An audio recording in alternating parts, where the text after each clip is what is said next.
akan masuk dalam pemberitaan firman Tuhan, mari kita melihat kebenaran firman Tuhan yang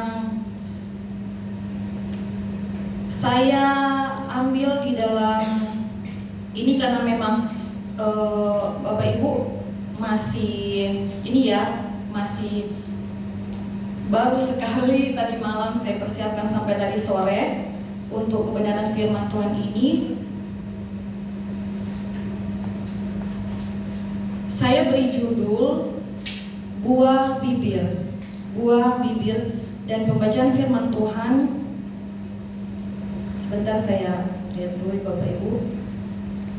Saya tidak bawa Alkitab.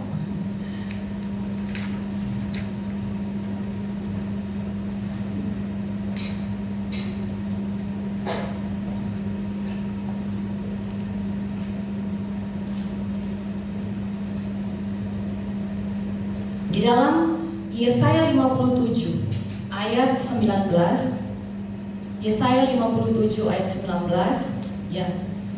Sama-sama kita baca dalam suara yang keras dalam hitungan yang ketiga. Yesaya 57 ayat 19. 1, 2, 3. Aku akan menciptakan puji-pujian, damai sejahtera bagi mereka yang jauh dan bagi mereka yang dekat. Firman Tuhan, aku akan menyembuhkan dia. Puji Tuhan, kita sudah sama-sama mendengarkan firman Tuhan. Dan saudari di dalam Tuhan Yesus Kristus, kalau dalam terjemahan bahasa Inggris dalam versi King James ini dikatakan I crave the fruit of the lips. Jadi ini yang kemudian saya ambil dari situ. Kalau dari terjemahan bahasa Inggris kemudian kita rubah terjemahannya menjadi bahasa Indonesia, itu di sana dikatakan akulah yang menciptakan buah-buah bibir.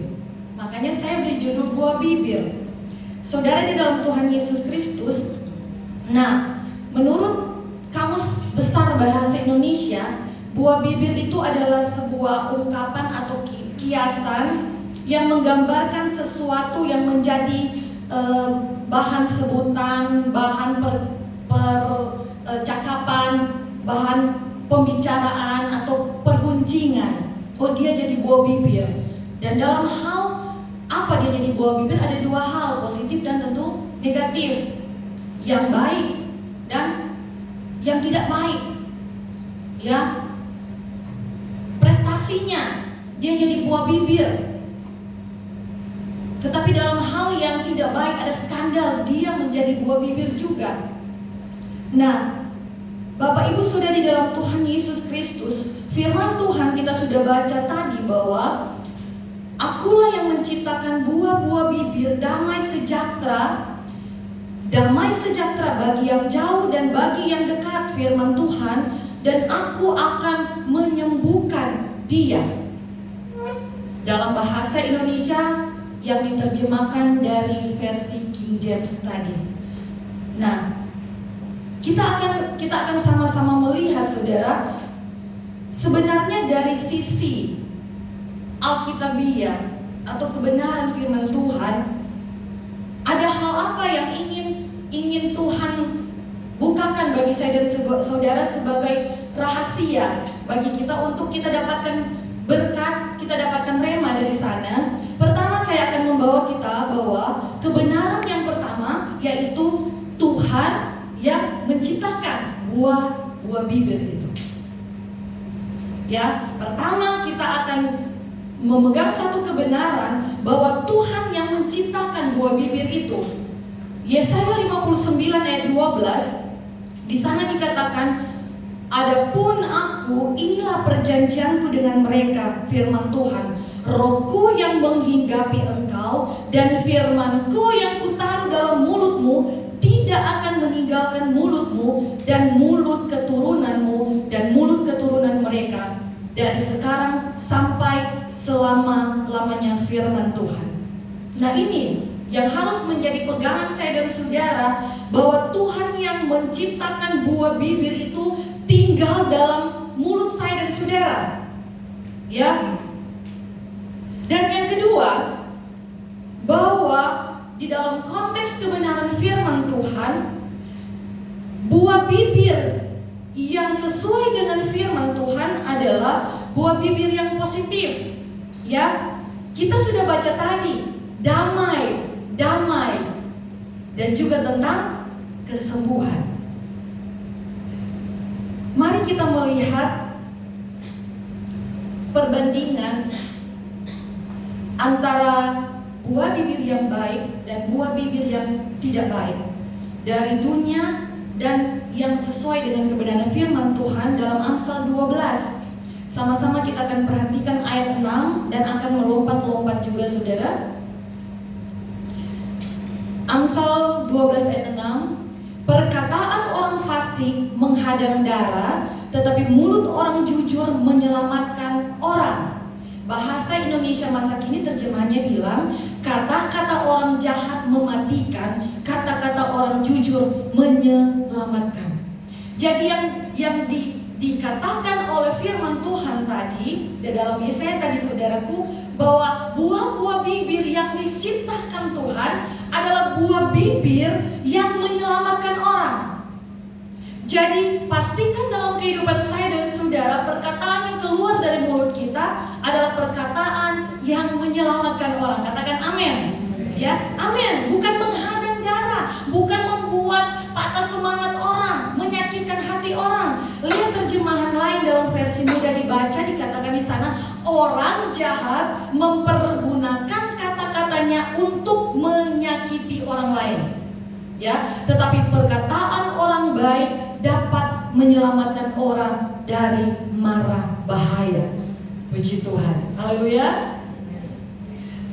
Nah, mari kita melihat saudara Amsal 10 ayat 11.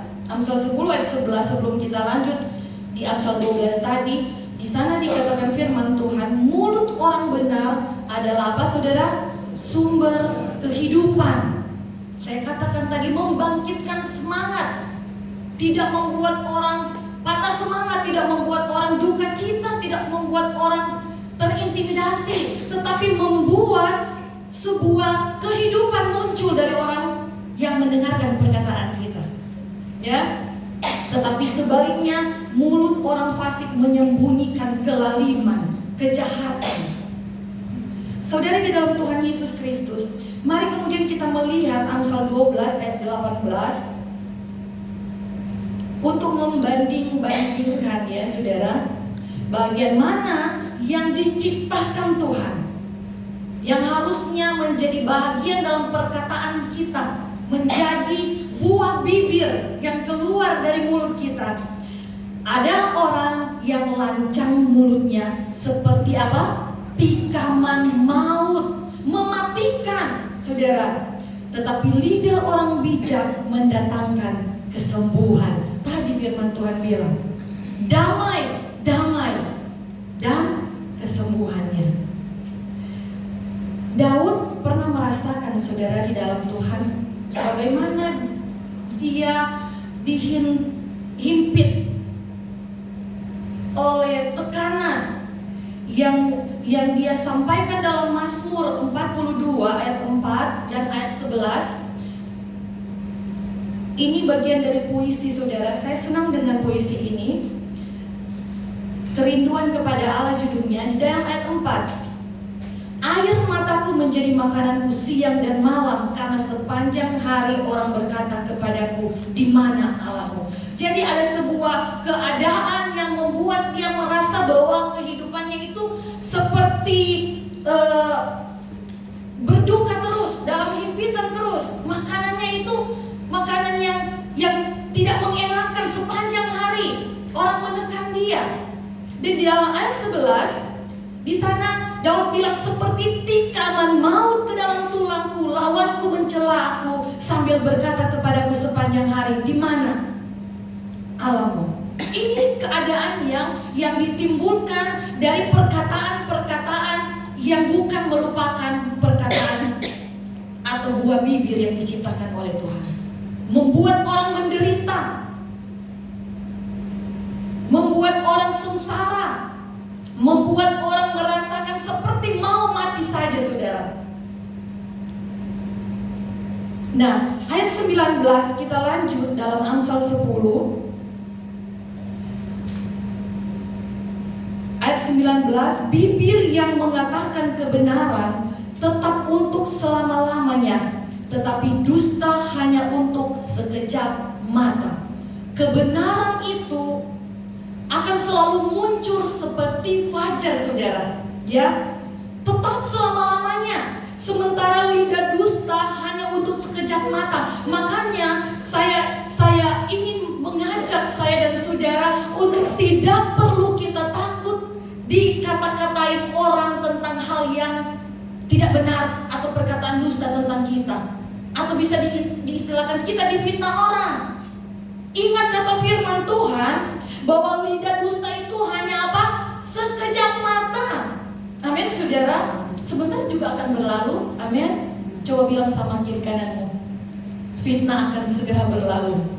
Haleluya, saudara. Puji Tuhan. Tidak akan selama-lamanya. Karena apa? Kebenaran akan menemukan jalannya sendiri. Jadi kalau saudara dalam keadaan yang bisa dikatakan difitnah orang, dituduhkan hal-hal yang tidak benar, ingat firman Tuhan ini. Apa, saudara? Hanya sekejap mata. Puji Tuhan. Haleluya. Nah, kita kembali dalam perbandingan tadi ayat 22 juga. Kita perhatikan bahwa orang yang dusta bibirnya adalah kekejian bagi Tuhan. Jadi dari tadi dalam posisi ketika kita mendapatkan tuduhan, kita mendapatkan fitnah, perkataan dusta dari orang lain. Tetapi dalam hal ini juga harus kita ingat, saya dan saudara jangan memposisikan diri sebagai orang-orang yang seperti demikian. Karena apa? Bibir yang dusta itu kekejian bagi Tuhan. Amin. Haleluya. Tetapi orang yang berlaku setia dikenannya. Setia itu bicara tentang apa, saudara? Yang berkenan kepada Tuhannya. Tadi, lawannya tadi selalu berkata yang baik, selalu berkata yang benar, selalu berkata yang membangun, yang membuat ada sukacita bagi orang lain. Ya, saudara, di dalam Tuhan Yesus Kristus. Dan perkataan-perkataan benar itu adalah perkataan yang disukai oleh Tuhan, yang dikenal oleh Tuhan. Jadi kesimpulannya, saudara, yang kita sudah ikuti sama-sama tadi, renungan firman Tuhan, bahwa yang Tuhan taruh dalam mulut kita, yang Tuhan taruh dalam mulut saya dan saudara, atau yang harusnya menjadi buah bibir kita, itu harusnya adalah hal-hal yang memuliakan Tuhan. Kalau kita menyakiti orang lain, kita membuat dia sakit, membuat dia patah semangat, itu tidak memuliakan Tuhan, saudara. Itu akan menimbulkan akar pahit, menimbulkan kekecewaan, menimbulkan sakit hati, menjadi batu sandungan bagi mereka. Kehidupan kita tidak jadi berkat. Kehidupan kita justru sebaliknya akan menjadi batu sandungan bagi orang lain. Amin, saudara. Haleluya. Jadi mari buah bibir kita adalah hal-hal yang memuliakan Tuhan. Nah, perkataan kita, saudara, adalah perkataan yang penuh dengan perkataan berkat, memberkati. Tadi kita sudah lakukan sama-sama tadi, damai untuk Indonesia. Itu perkataan berkat. Doa kita untuk Indonesia supaya damai negara kita. Jangan kemudian, saudara, di antara saya dan saudara ada fitnah, ada dusta, ada gosip. Gosip apa, saudara? Semakin digosok, semakin sip katanya. Mulai dari sekarang firman Tuhan mengajak saya dan saudara, jangan ada gosip, jangan ada fitnah, jangan ada dusta. Amin. Perkataan yang benar, perkataan berkat. Perkataan berkat yang tadi kita sudah sama-sama belajar adalah perkataan damai sejahtera. Dan firman Tuhan katakan damai sejahtera bagi siapa? Bagi yang dekat, bagi yang jauh. Bagi yang yang dekat itu bicara tentang keluarga kita, teman seiman, teman sepelayanan kita, teman gereja kita. Saudara yang jauh itu juga harus kita berikan perkataan berkat. Itu bicara tentang orang lain, orang yang belum mengenal Tuhan misalnya. Kita bawa damai sejahtera bagi mereka. Amin saudara. Haleluya. Sekali lagi, jangan jadi batu sandungan lewat kehidupan kita. Kita membawa sukacita, bukan duka cita.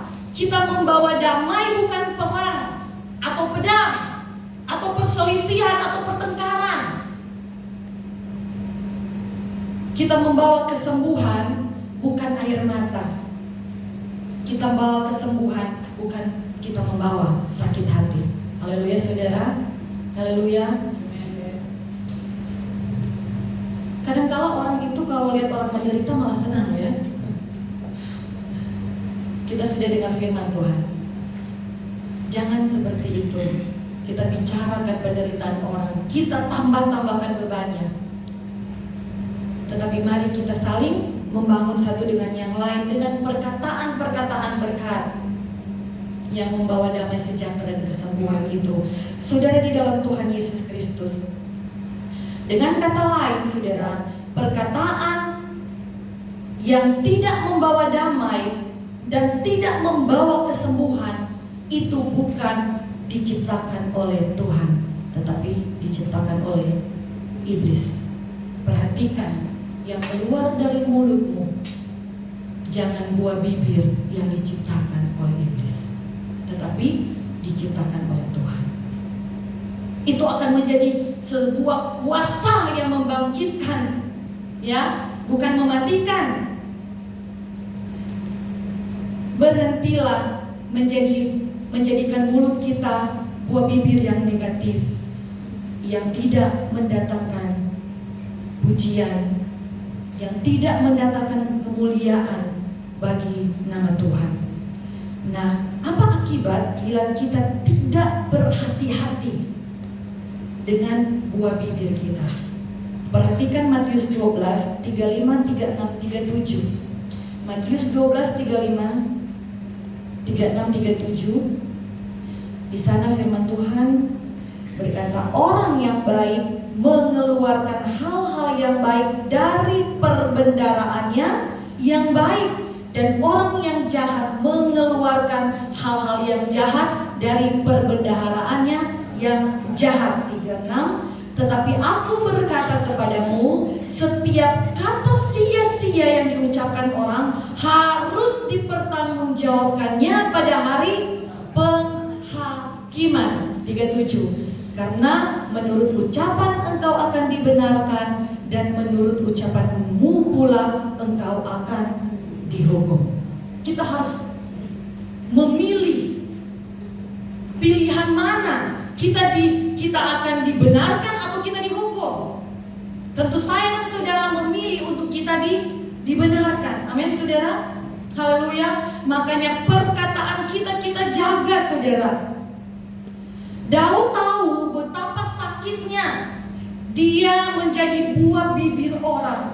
Di dalam Mazmur 69, di dalam judul lembaga Alkitab berikan, yaitu doa dalam kesesakan, ayat 13 Mazmur 69 ayat 13 dikatakan di sana, aku menjadi buah bibir orang-orang yang duduk di pintu gerbang, dengan kecapi peminum-peminum menyanyikan tentang aku.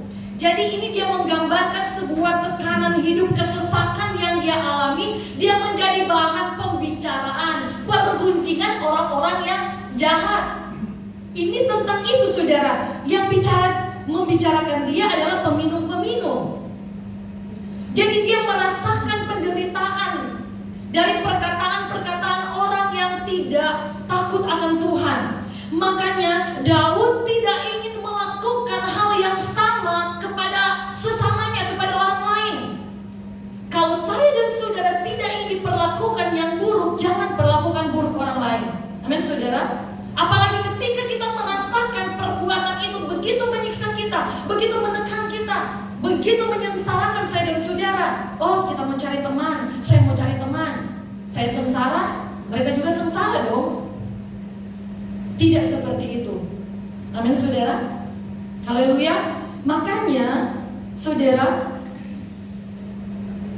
kalau kita tidak ingin merasakan, jangan buat orang merasakan, ya.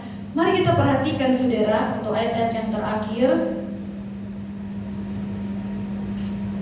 Di dalam apa yang dilakukan oleh Daud, ya. Pertama kita melihat Mazmur 34 ayat 2. Mazmur 34 ayat 2. Aku hendak memuji Tuhan pada segala waktu. Ini dia tidak bilang aku akan memuji Tuhan pada waktu pagi, siang, atau nanti malam, atau dalam keadaan yang baik, dalam keadaan yang tidak baik. Dia mengisi kehidupannya memuji Tuhan saudara, sehingga tidak ada celah, tidak ada bahagian waktu yang dirampas oleh iblis untuk melakukan atau buah bibir itu menyakiti hati Tuhan. Jadi dia katakan di sini, aku hendak memuji Tuhan dalam segala waktu. Puji-pujian padanya tetap ada di dalam mulutku. Amin. Haleluya saudara. Daripada kita memperbincangkan orang lain, mengguncingkan orang lain, biarlah keluar dari mulut kita, buah bibir kita, pujian kepada Tuhan dalam segala waktu dan dalam segala keadaan. Amin saudara. Bukan kita terus setiap hari saudara dalam bangun pagi nggak kerja apa menyanyi memuji Tuhan, tidak. Lewat apa yang kita lakukan nama Tuhan dipuji, dipermuliakan. Itu maksudnya, itu intinya. Kita menjaga kehidupan kita. Apalagi dalam hal ini kita bicara tentang perkataan. Ini di sini banyak sekali perempuan. Ibu-ibu katanya perkataannya berapa ribu? Saya lupa saudara. 20. Ya? 20.000. Coba saudara. Amin. Haleluya. Puji Tuhan. Mazmur 71. Jadi pertama yang dilakukan oleh Daud, ya, dia memilih untuk memuji Tuhan. Lewat kehidupannya nama Tuhan dipuji, dipermuliakan. 71 ayat 8. Mulutku penuh dengan puji-pujian kepadamu, dengan penghormatan kepadamu sepanjang hari. Memang Mazmur 71 ayat 8 ini tidak diterangkan dengan jelas siapa penulisnya, tetapi banyak penafsir yang katakan ini adalah tulisan Daud dengan mencocokkan keadaan-keadaan yang dialami oleh Daud dan bagaimana sifat dari Daud itu sendiri. Jadi Daud melakukan apa? Pertama kita sudah lihat tadi apa? Memuji Tuhan. Katakan memuji Tuhan. Yang kedua, Mazmur 141 ayat 3. Mazmur 141 ayat 3. Awasilah mulutku ya Tuhan, berjagalah pada pintu bibirku. Ini adalah pernyataan kerendahan hati dari seorang raja ternama itu. Seorang tokoh Alkitab yang melahirkan keturunan-keturunan sampai melahirkan Yesus sebagai Mesias. Amin saudara. Dia meminta pertolongan Tuhan. Ini hal yang kedua. Saya dan saudara tidak mampu untuk menjaga mulut kita. Kita tidak punya kemampuan saudara. Tetapi mari dengan penuh kerendahan hati kita datang kepada Tuhan. Tuhan, kadang-kala saya mau memuji Tuhan, kadang-kala saya mau memuliakan Tuhan lewat kehidupan saya. Tetapi justru sebaliknya, Rasul Paulus pun seperti itu. Yang baiknya melakukan, tetapi sebaliknya manusiawi. Yang manusiawi. Tetapi kita belajar dari Daud untuk buah bibir yang mengeluarkan perkataan berkat, damai dan kesembuhan itu agar selalu tercipta dalam mulutnya menjadi ciptaan Tuhan yang Tuhan percayakan kepada dia, saudara. dia minta pertolongan Tuhan. Awasilah mulutku. Ya Tuhan, berjagalah pada pintu bibirku. Amin saudara, haleluya. Tuhan tahu saya dan saudara penuh dengan keterbatasan dan kelemahan. Kita kadang terpancing emosi untuk marah, memaki. Tetapi kembali lagi, kita minta Tuhan untuk berjaga. Dan bukankah saya dan saudara ketika percaya kepada Tuhan Yesus sebagai Tuhan dan Juru Selamat, ada Roh Kudus dalam hati kita, amin saudara. Tuhan, biarlah Engkau berkarya dan Roh-Mu menguasai kehidupan kami. Amin saudara, haleluya. Ada Roh Kudus, tapi kalau kita tidak berikan kesempatan Roh Kudus itu bekerja dalam kita, sama saja apa ya saudara? Sama saja bohong saudara. Karena Tuhan itu mau kita itu ada satu kebersamaan, ya. Karena kita bukan robot, ada perasaan, ada pertimbangan. Makanya kita harus meresponi semuanya itu. Bukan hanya diam saja, kita minta kepada Tuhan, awasilah mulutku ya Tuhan, berjagalah di pintu bibirku. Biarlah buah bibir kita hanya untuk memuji Tuhan, dan kita meminta pertolongan Tuhan, supaya buah bibir kita tidak menjadi batu sandungan kepada orang lain, tidak menjadi syak kepada orang lain, bagi orang yang dekat, bagi keluarga, bagi sesama orang percaya, dan bagi orang yang jauh, bagi orang yang belum mengenal Tuhan. Kita jangan menjadi batu sandungan, tetapi kita jadi berkat. Tentu dalam hal ini kita bicara tentang buah bibir, perkataan kita. Haleluya saudara, haleluya, puji Tuhan. Tuhan Yesus memberkati.